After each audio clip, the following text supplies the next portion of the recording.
Устанавливаем топку. Она из аустенитной стали. На производстве в железо добавляют атомы углерода. Это придает металлу особую твердость и при этом позволяет сделать конструкцию легкой. Приступаем к монтажу дымохода. Конструкция будет поддерживать опорный элемент. В нем предусмотрена емкость для сбора сажи. Внутренние керамические части трубы соединяются между собой с помощью герметика.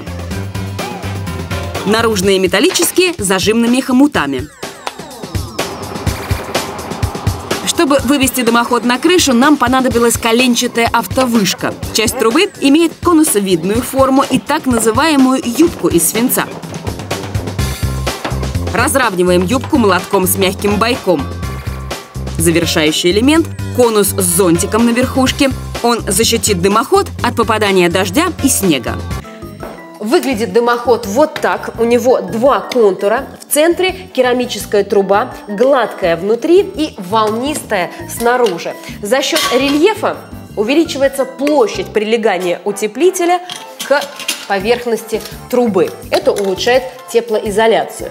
Второй контур из нержавеющей стали. Он придает дополнительную жесткость конструкции. Труба проходит не по центру, как нам бы хотелось. Нам пришлось сместить ее в сторону, иначе она вышла бы прямо в конек крыши. Зашили ее не полностью, верхнюю часть оставили видимой. Это привносит нотку индустриального стиля в интерьер. Ну а для симметрии чуть позже установим точно такой же фрагмент, конечно, бутафорский, и сместим его уже вправо от центра.